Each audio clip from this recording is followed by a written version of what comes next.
요한계시록 21장. 또 내가 새 하늘과 새 땅을 보니 처음 하늘과 처음 땅이 없어졌고 바다도 다시 있지 않더라. 또 내가 보매 거룩한 성 새 예루살렘이 하나님께로부터 하늘에서 내려오니 그 준비한 것이 신부가 남편을 위하여 단장한 것 같더라. 내가 들으니 보좌에서 큰 음성이 나서 이르되 보라, 하나님의 장막이 사람들과 함께 있음에 하나님이 그들과 함께 계시리니 그들은 하나님의 백성이 되고 하나님은 친히 그들과 함께 계셔서 모든 눈물을 그 눈에서 닦아주시니 다시는 사망이 없고 애통하는 것이나 곡하는 것이나 아픈 것이 다시 있지 아니하리니 처음 것들이 다 지나갔음이러라. 보좌에 앉으신 이가 이르시되 보라, 내가 만물을 새롭게 하노라 하시고 또 이르시되 이 말은 진실하고 참되니 기록하라 하시고 또 내게 말씀하시되 이루었도다. 나는 알파와 오메가요 처음과 마지막이라. 내가 생명수 샘물을 목마른 자에게 값없이 주리니 이기는 자는 이것들을 상속으로 받으리라. 나는 그의 하나님이 되고 그는 내 아들이 되리라.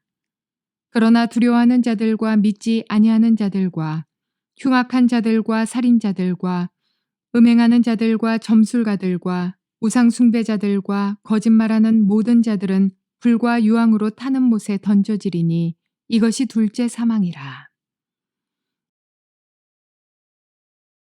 좋은 날입니다. 성령님께서 오늘도 여러분의 심령 가운데 깊은 평안과 큰 확신 주시기를 주님의 이름으로 축복하여 드립니다.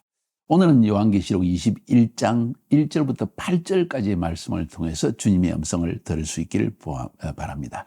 지난 시간에 우리가 본 것은 16장부터 20장까지 일어난 일들을 보았습니다. 간단히 요약한다면 하나님께서는 세상을 미혹했던 마귀와 그 마귀의 수하 노릇을 했던 짐승, 음녀, 큰 바벨론, 거짓 선지자, 이 모든 것들을 심판하시는 이야기가 16장부터 20장까지 흘러나왔습니다. 7대접의 재앙을 통해서 이 일이 일어났습니다. 이것이 주로 마지막 때의 7년 환란 때 일어난다고 했고, 또 어찌 보면 후반기 3년 반의 대환란 때 이런 일들이 주로 클라이막스로 일어난다고 말씀을 드렸습니다. 그러면서 16장부터 20장까지 해서 마귀도 짐승도 거짓 선지자도 영원히 불타는 불못에 던져서 심판을 받게 되어지고, 세상을 미혹하게 했던 시스템인, 어찌 보면 세속주의의 시스템인 큰 바벨론도 완전히 무너져 버리고, 그리고 이 짐승 위에서 영향을 미치면서 세상을 컨트롤하려고 했던 이 음녀도 짐승에게 오히려 불타 죽임을 당한다는 이야기도 들려주었습니다. 물론 예수 믿지 않는 사람들 큰 고통을 당하게 되어집니다. 마귀의 사주를 받아서 하나님을 대적하고 하나님의 백성을 대적하고 하나님의 택한 백성인 유대인들을 향하여 공격하려고 했던 모든 세상의 연합군들도 패배를 당하게 되어집니다.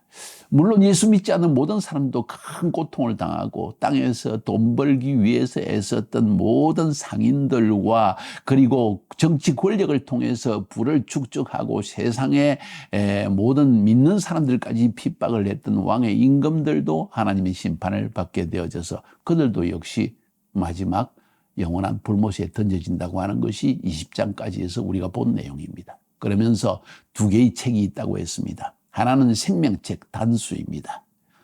다른 것은 책들입니다. 예수 믿음으로 말미암아 그 이름이 생명책에 기록된 자들은 21장, 22장에서 말하는 새하늘과 새 땅에 들어가는 것입니다. 그런데 안타깝게도 지상에 살면서 예수를 믿지 않았기 때문에 그 이름이 생명책에 기록되지 못한 자들은 책들, 그들의 살아있는 동안에 행하였던 모든 행위들과 생각들이 기록되어진 이 책들에 기록된 대로 심판을 받아서 결국 그들도 영원한 불못에 지옥불에 던져진다는 이야기지요. 그러므로 이제 이 땅에 사는 동안에 예수를 믿어 우리의 이름이 생명책에 기록되는 것이 얼마나 중요한지에 대해서 마지막 결론적으로 말씀을 드렸습니다. 그러면 이 생명책에 기록된 자들의 운명은 어떻게 되어질까요? 새하늘과 새 땅에 들어가는 것이지요.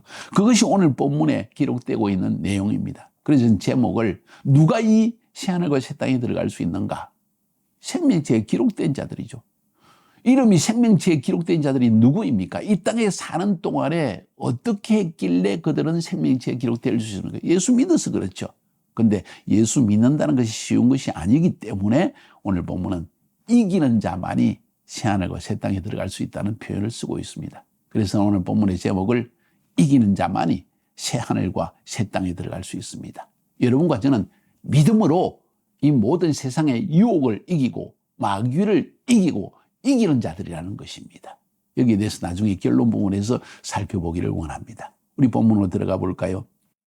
오늘 본문에 보니까 1절에 또 내가 새 하늘과 새 땅을 보니 처음 하늘과 처음 땅이 없어졌고 바다도 다시 있지 않더라. 이미 앞부분 20장 11절에 그 이야기를 했습니다. 내가 크고 흰 보좌와 그 위에 앉으신 이를 보니 백보좌와 그 위에 앉으신 하나님을 사도 요한이 보았다는 거죠. 땅과 하늘이 그 앞에 피하여 간 데가 없더라. 이런 표현을 썼습니다. 그리고 제가 앞에서 말씀드리기를 그러면 무엇이 보좌 앞에 있습니까? 하나님의 형상대로 지음받은 인간들만 보좌 앞에 섰습니다. 백보좌 앞에 심판받기 위해 섰다는 것입니다. 하늘과 옛 땅은 다 사라졌다는 것입니다. 그러면 새 하늘과 새 땅은 어떤 곳인가는 의문이 들지 않습니까? 이것은 바로 새 창조입니다. 새 하늘과 새 땅인가 새 창조입니다. 저는 재창조라는 말을 더 좋아합니다. 왜냐하면 첫 번째 창조된 세상은 죄로 인해서 더럽혀졌기 때문입니다. 새 창조가 필요합니다. 재창조가 필요합니다. 유대인들이 샤밧, 그러니까 안식일을 지킬 때마다 제7일 안식일을 하나님이 지키라고 말했죠. 왜 그 제7일이라는 표현을 썼을까요? 재창조가 이루어지는 날이기 때문입니다. 이전 세상 6일 동안 창조하시던 이전 창조, 첫 창조의 피조 세계는 새하늘과 이전의 하늘과 이전의 땅은 죄로 물들었기 때문에 사라지고 이제 하나님이 새롭게 창조하실 땅을 그 새하늘과 새 땅을 기대하면서 지키는 것이 매주마다 지키는 안식일이라는 것입니다. 예수 믿는 자에게는 주일이죠. 다시 말해서 하나님이 예수의 보혈의 피로 구속받은 사람을 위해서 죄로 물든 세상을 심판하시고 새로운 땅을 창조하실 것을 기대하는 마음으로 드리는 것이 주일 예배라는 것입니다. 그러니까 예배를 참석하는 것은 단순히 그냥 주일을 성수한다는 개념이 아니에요. 이것은 바로 하나님이 우리를 위해서 만드실 재창조, 제7일 새로운 창조, 그날이 올 것이라는 걸 기대하는 마음으로 지키는 것이 바로 주일 예배요, 또 유대인들의 샤밧, 안식이라는 것을 기억할 필요가 있습니다. 여기서 떠오르는 질문은 그러면 하나님이 재창조하신 새하늘과 새 땅은 영적인 세상인가 아니면 우리가 눈에 보이는 첫 창조와 비슷한 그러한 물질적인 세상인가 하는 것을 우리가 생각해 볼 필요가 있습니다. 명확하지 않습니다. 그런데 드디어 우리가 물질 세계에서 기대했던 완전한 영적인 세계로 들어가는 그것을 기대할 수 있는 그런 재창조가 이루어지는 거 아닌가. 상당히 영적이면서도 또 뭔가 우리가 볼 수 있는 새 하늘과 새 땅입니다. 새 하늘과 새 땅이라는 표현을 쓴 것은 벌써 우리의 실체로서 볼 수 있는 어떤 것이라는 의미가 되겠죠. 그러면서도 물질적인 세상은 아닙니다. 왜? 물질적인 세상은 이미 다 사라져버렸기 때문이죠. 육체, 물질에 속한 것은 언젠가 다 사라지게 돼 있고 모든 것이 영적으로 변화되게 돼 있기 때문입니다. 그런 의미에서 새하늘과 새 땅, 그곳은 하나님의 나라인데 우리가 들어갈 곳인데 그곳은 우리가 생각하는 첫 창조의 세계는 아니라는 걸 알 수가 있겠죠. 성경에서는 천국에 대해서 몇 가지 표현을 씁니다. 현재의 천국, 그것은 예수님께서 말씀하신 것처럼 하나님의 나라는 여기 있다 저기 있다 하는 것이 아니라 너희 마음속에 있다 하는 것은 성령님이 우리 안에 들어오면서부터 이미 하나님 나라의 맛을 보면서 우리는 살아간다는 것이죠. 성령님이 말씀하신 대로 이끈 대로 순종하고 그분이 주시는 생각대로 생각하며 살아가기만 하면 이 땅에서도 천국을 맛보며 살아갈 새하늘과 새 땅의 그 축복을 이미 맛보며 살아갈 수 있다는 것이죠. 완전한 것은 아닙니다. 왜? 마귀가 역사하고 있으니까. 우리 안에 죄성도 역사할 수 있고 죄된 습성도 역사할 수 있기 때문에 완전한 천국을 맛보지는 않지만 그러나 현재의 세계에서도 천국을 맛볼 수 있다는 거죠. 새하늘과 새 땅을 이미 지금도 성령 안에서 맛볼 수 있다는 것입니다. 그곳은 하나님이 성령을 통해서 통치하시는 곳이라는 것입니다. 그래서 우리가 매일 성령님께 민감하고 성령님의 음성에 순종해야 될 이유가 바로 여기 있는 것입니다. 그래야만 진짜 천국에서의 삶을, 새하늘과 새 땅의 삶을 맛볼 수 있기 때문이죠. 이게 천국에 대한 개념입니다. 현재의 삶 속에서의 천국. 두 번째, 사후의 천국입니다. 우리가 소위 말하는 당신 죽으면 천국 갈 자신 있습니까? 하는 그 천국입니다. 물론입니다. 예수 믿는 자가 갈 천국. 지금 오늘 본문이 말하고 있는 새하늘과 새 땅을 의미하는 것이죠. 그래서 오늘 본문에서는 새하늘과 새 땅에 대한 이야기를 합니다. 5절에서 보좌에 앉으시니가 이러시되 보라 내가 만물을 새롭게 하느라. 이전 땅은 사라졌다. 이전 하늘도 사라졌다. 왜? 죄로 인해서 물들었기 때문에 나는 새롭게 한다. 새 창조, 재창조의 표현을 쓰고 있는 것입니다. 이사야도 이 천국을 이렇게 묘사했습니다. 이사야 65장 17절부터 25절까지 보니까 보라 내가 새 하늘과 새 땅을 창조하느니 분명히 새 하늘과 새 땅을 창조한다고 했습니다. 어떤 것인지 한번 살펴볼까요? 이전 것은 기억되거나 마음에 생각나지 아니할 것이라 너희는 내가 창조하는 것으로 말미암아 영원히 기뻐하며 즐거워할지니라. 영원히 기뻐하고 즐거워할 새하늘과 새 땅. 물질 세계만은 아닙니다. 보라 내가 예루살렘을 즐거운 성으로 창조하며 예루살렘이 나옵니다. 요한계시록 21장에도 새 예루살렘, 신부가 단장하던 새 예루살렘에 있던 이야기가 나옵니다. 그 백성을 기쁨으로 삼고 내가 예루살렘을 즐거워하며 나의 백성을 기뻐하리니 우는 소리와 부르짖는 소리가 그 가운데서 다시는 들리지 아니할 것이며 또 25절에 이리와 어린 양이 함께 먹을 것이며 뱀은 흙을 양식으로 삼을 것이니 나의 성산에서는 해함도 없겠고 상함도 없으리라 여호와께서 말씀하시니라. 새 창조를 이야기합니다. 새 하늘과 새 땅을 이야기하십니다. 예루살렘을 즐거운 성으로 새롭게 창조한다고 했습니다. 분명히 존재하는 하나님의 나라인데 이전의 하늘과 이전의 땅과는 전혀 다른 새롭게 회복된 재창조되어진 새 하늘과 새 땅을 창조하신다. 그런 이야기입니다. 그것이 어떤 것일까요? 오늘 요한계시록 21장 2절부터 6절까지를 한번 살펴봅니다. 또 내가 보면 거룩한 성 예루살렘이 하나님께로부터 하늘에서 내려오니 그 예비한 것이 신부가 남편을 위해 단장한 것 같더라. 내가 들으니 보좌에서 큰 음성이 나서 가로되 보라 하나님의 장막이 사람들과 함께 있음에 하나님이 저희와 함께 거하시니 저희는 하나님의 백성이 되고 하나님은 친히 저희와 함께 있어서 모든 눈물을 거느내 씻기시며 다시 사망이 없고 애통하는 것이나 곡하는 것이나 아픈 것이 다시 있지 아니하리니 처음 것들이 다 지나갔음이니라. 하나님의 장막이 함께한다. 다른 말로 표현하면 지상에 있던 성전도 장막도 다 사라지고 하나님의 보좌가 내려와서 우리와 함께하는 장막이 되어진다는 그런 이야기입니다. 그것이 거룩한 성 예루살렘이 내려왔다는 표현으로 쓰고 있습니다. 다른 말로 표현하면 이 거룩한 성 예루살렘은 하늘의 보좌가 이 지상에 인간들과 함께하게 내려왔다는 표현을 지금 쓰고 있는 것입니다. 또 내게 이르시되 이루었도다. 나는 알파와 오메가요 처음과 나중이라. 내가 생명수 샘물로 목마른 자에게 값없이 주리라. 그곳은 하나님의 생명수 샘이 흐르는 곳이다. 5절에서도 보좌에 앉으시니 가라시되 보라 내가 만물을 새롭게 하느라 하시고 또 이르시되 이 일은 신실하고 참되니 기록하라. 이 일이 반드시 이루어진다는 것입니다. 새하늘과 새 땅. 이거 오늘 21장에서 이 무대의 모습 만약 드라마로 표현한다면 새하늘과 새 땅, 거룩한 성 예루살렘, 하나님의 보좌. 이것을 하나로 묶어서 이야기하면 새 하늘과 새 땅이 있는 곳은 하나님이 통치하는 곳인데 그 통치의 본거지가 그냥 하나님의 보좌다. 그 보좌가 있는 곳이 바로 거룩한 성 예루살렘이다. 이런 표현을 쓰고 있는 걸 볼 수가 있습니다. 이미 지상의 성전은 사라졌다는 걸 알 수가 있죠. 이 새 하늘과 새 땅은 하나님의 장막이 함께하는 곳이다. 쉽게 이야기하면 하나님의 임재가 100% 역사하는 곳이다. 하나님의 통치적 임재가 있는 곳이다. 그런 표현이죠. 이 땅에서는 두세 사람이 함께하면서 예배 드릴 때 하나님이 우리와 함께한다 그랬죠. 물론 혼자 어쩔 수 없이 있어서 기도하고 예배할 때도 하나님은 함께하시지만 특별히 두세 사람이 예수 이름으로 함께 모일 때 하나님이 함께하신다, 임재하신다는 표현을 복음서에서 예수님은 쓰셨습니다. 그렇기 때문에 이 땅에서 예배는 얼마나 중요한지 모릅니다. 하나님의 임재가 있는 곳입니다. 하나님의 보좌가 우리 가운데 함께하는 곳입니다. 하나님이 우리를 다스리는 곳입니다. 우리에게 바른 길을 보여주시는 곳입니다. 이 땅에서 참된 평안을 누릴 수 있는 곳은 예배 중이라는 것을 알아야만 합니다. 새벽기도 빠지지 마세요. 혼자 예배 드리면 되지, 유튜브 보면 되지, 그 정도로 생각하지 마세요. 아니요, 성도들이 함께 예배 드리는 곳에 하나님은 함께 하셔서 계시를 주시고 평안을 주시고 회복을 주시고 용서를 주시고 축복을 주신다는 것입니다. 아멘입니까?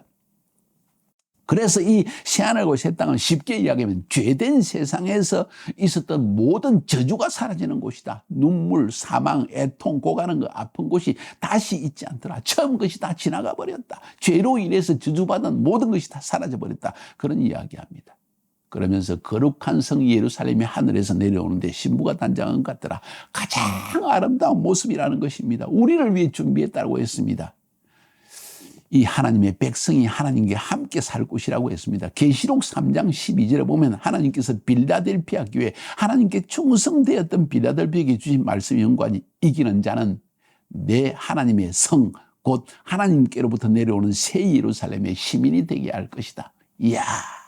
그러니까 새 예루살렘이라는 표현은 하나님의 보좌가 땅에 내려와서 하나님의 백성이 하나님과 함께 거하는 장소가 될 것이다. 임재 가운데 하나님의 백성이 살게 된다는 것이죠. 영원한 하나님의 통치가 우리와 함께 한다는 것입니다. 더 이상 눈물, 근심, 염려, 미래를 위한 염려, 두려움 없습니다. 여러분, 아이들을 위해 걱정할 필요도 없습니다. 우리가 아이들을 위해 할 수 있는 것은 그들이 오직 예수 믿어서 이러한 영원한 하나님의 임재가 있는 곳에 들어가게 하는 것이 가장 부모가 해야 될 첫 번째 넘버원 해야 할 일이라는 것을 기억할 필요가 있습니다. 하나님의 보좌, 성전은 이미 사라졌다고 했습니다. 더 이상 성전은 필요 없습니다. 메노라도 필요 없습니다. 왜? 하나님이 함께 하시기 때문에. 떡상도 필요 없습니다. 그또 하나님께 드리는 분향단도 필요가 없습니다. 그곳은 하나님 앞에 영원히 우리가 찬양하는 곳이기 때문입니다. 하나님의 임재가 이미 눈앞에 얼굴을 대면한 듯을 하나님을 보게 되어지는 곳이라는 것입니다. 그리고 보좌로부터 흘러나오는 생명수 샘물이 늘 흐른다고 했습니다. 5절 6절 다시 읽습니다.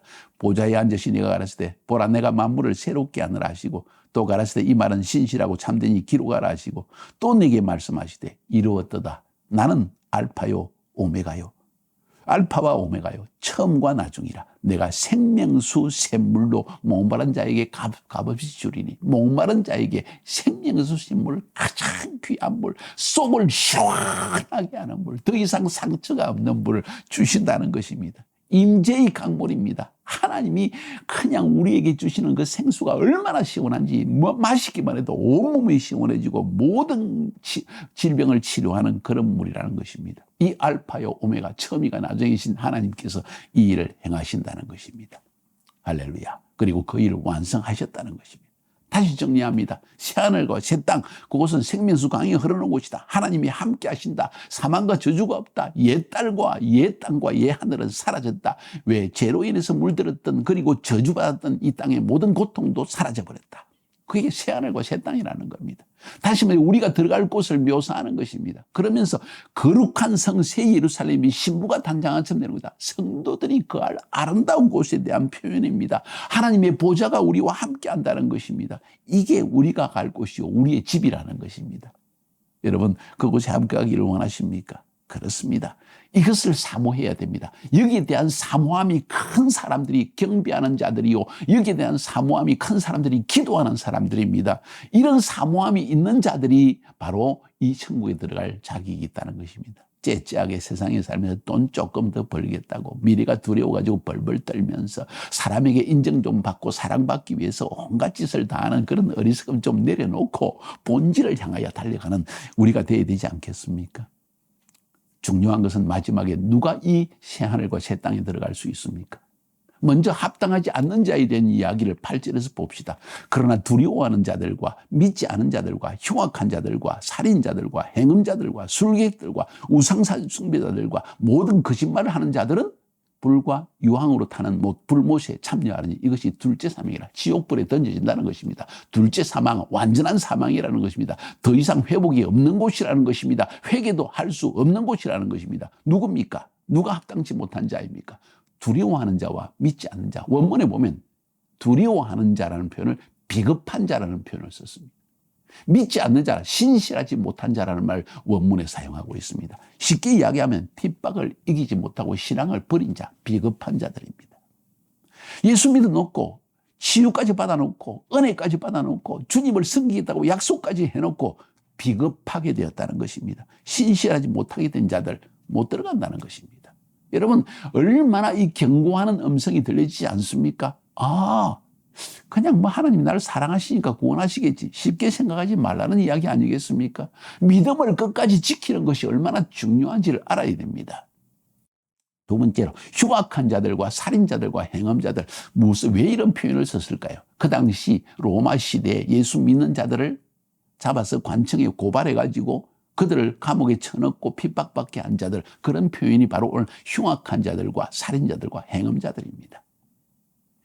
다시 말해서 예수 믿는, 지금 원수는 집안에 있다고 그랬지 않습니까? 교회 안에 하나님을 믿는 자들을 핍박하는 자, 고발하는 자들이 나온다는 이야기죠. 왜? 교회 안에 있으니까 서로 잘 아니까. 이런 자들 절대로 새하늘과 새 땅에 들어갈 수 없습니다. 영원한 불못에 오히려 던져집니다. 하나님은 심판자이십니다. 공의로운 분이십니다.